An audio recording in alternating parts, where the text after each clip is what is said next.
Well, you were asking before about the importance of justice for Timor.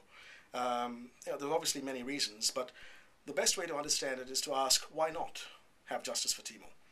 East Timor suffered the largest loss of life relative to population since the Holocaust. Okay? And this has been established with a great deal of precision. Surely, if every other group of people have the right to justice, then the Timorese too should have the right to justice. I mean, there are other pragmatic reasons, such as it helps Indonesia's democratic transition, the fact that any number of Indonesian human rights and other groups have called for an international tribunal for Timor. But it simply is the right of every group of people who had such serious crimes against humanity to have justice. Now, a crime against humanity is the responsibility of all of humanity. It's not just the responsibility of the Timorese, which is why, regardless of our views on other things, politics or economics or the way to development, regardless of which party we support overseas or in Timor, on the question of justice, I think there should be an agreement. Okay. Now, how can it actually happen? It happens simply by calling for it.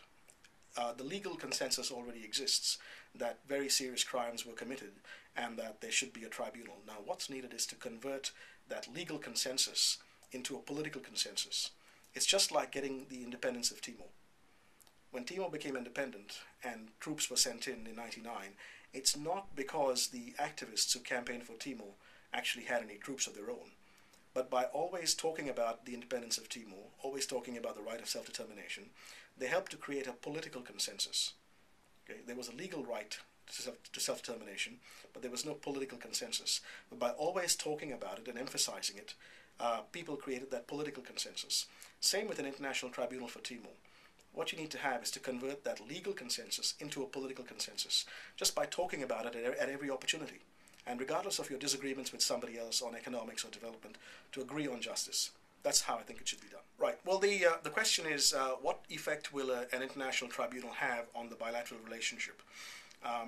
Firstly, you have to understand that there is an argument that the government of Timor-Leste makes, and it can't be brushed aside. You have to take it seriously. The argument is that East Timor shares a land border with Indonesia, and there could be trouble instigated at any time by the Indonesian side.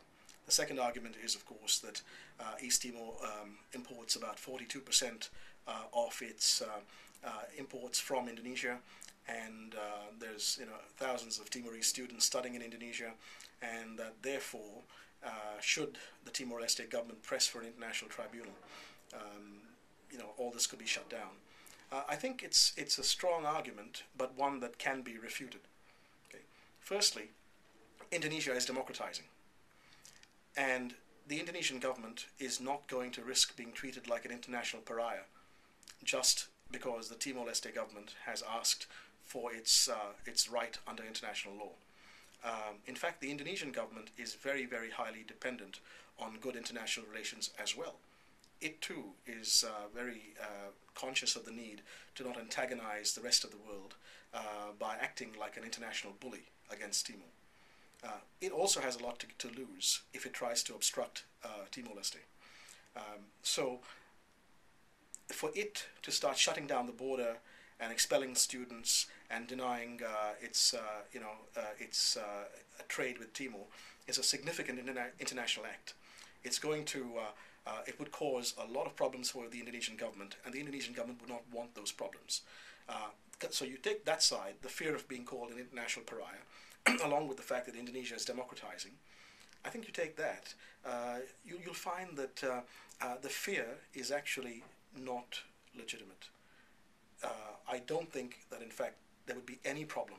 There would be lots of bluster, lots of people sulking, but there wouldn't actually be any material detriment to Timor-Leste. The United States and Britain, and in fact other powerful countries, are not actually going to oppose an international tribunal. Okay?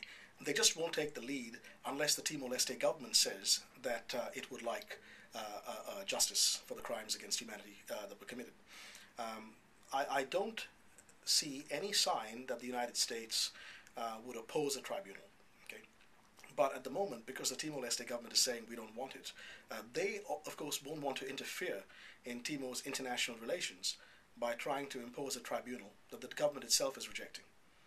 So the United States Congress has always been very supportive of the rights of the Timorese. You find that in Britain as well, and I've had meetings with various people. Some of these have been, closed meetings, so I can't name people. But there is a lot of sympathy for the idea of justice. But it's very difficult to get them to intervene in Timor's internal affairs when the Timorese government has said that it doesn't want any international intervention on the question of justice. If that stand were dropped, if the Timor-Leste government or Timorese civil society constantly came out in favor of tribunals, you'll find that the West would... you asked me about the issue of the costs for an international tribunal.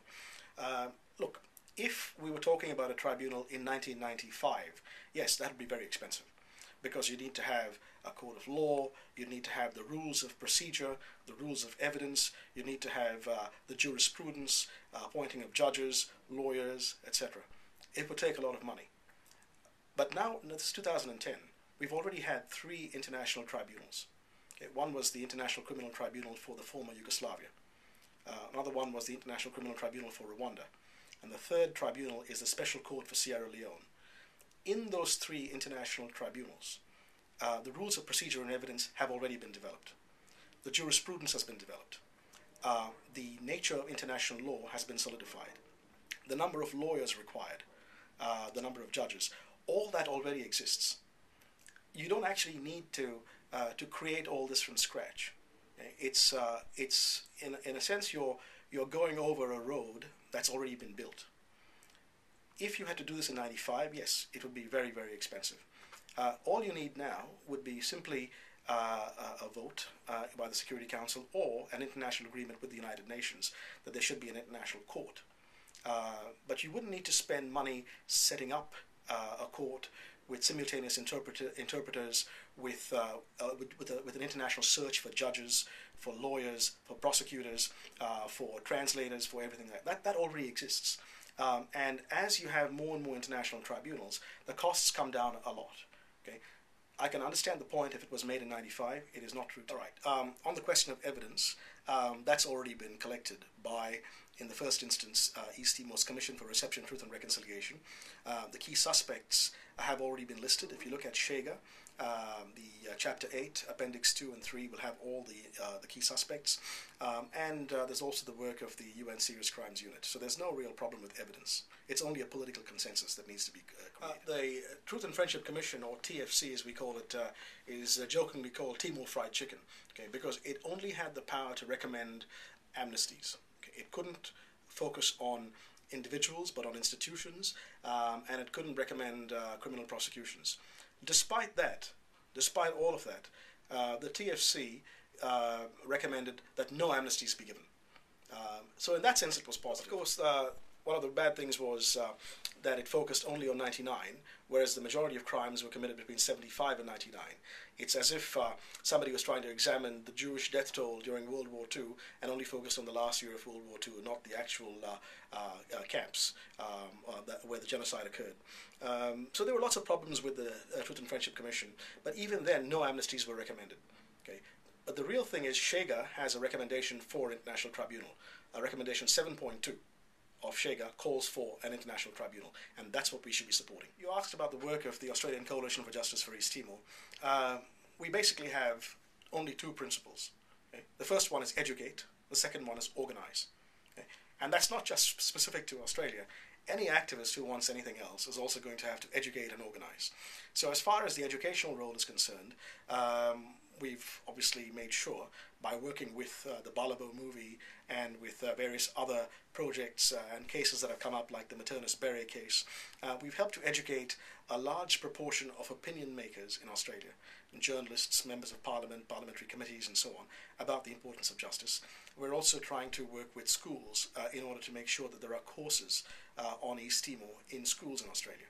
And the curriculum materials are all available, and any country, in fact, can use it, including East Timor, including Indonesia, because these have been translated into Indonesia. A very brief answer to what has actually been a lot of work over a few years.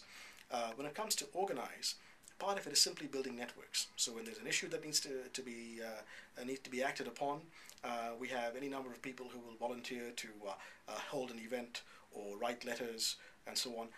Interestingly, it's not, for the most part, academics who are involved in this issue. I happen to be an academic, but it's mostly other people in civil society.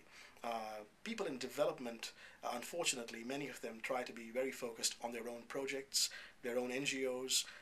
They try and stay clear of issues like justice. Academics are obviously making their careers the centerpiece of their lives, and so they don't want to be involved in justice. There are, of course, exceptions. And so much of the support we've received have just come from what people would call the ordinary citizen.